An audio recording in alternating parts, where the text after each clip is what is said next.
বাজারে গরুর মাংসের দাম যখন ৭০০ টাকা কেজি ছাড়িয়েছে, তখন ৫৮০ টাকা কেজিতে মাংস বিক্রি করে রীতিমতো হইচই ফেলে দিয়েছেন বগুড়ার এক মাংস বিক্রেতা। এই দামে রোজ ৩০০ থেকে ৪০০ কেজি মাংস বিক্রি করছেন তিনি। অন্য বাজারের তুলনায় কেজি প্রতি ১০০ থেকে ১২০ টাকা কম হয়। নজরুল ইসলাম কালুর মাংসের দোকানে ভোর থেকে দিনভর থাকে ক্রেতাদের উপচে পড়া ভিড়।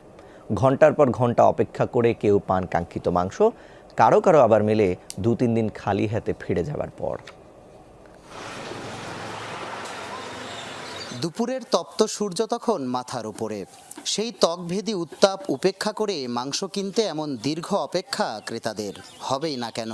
দুর্মূল্যের এই বাজারে কেজি প্রতি ১২০ টাকা কমে এখানে মিলছে গরুর মাংস।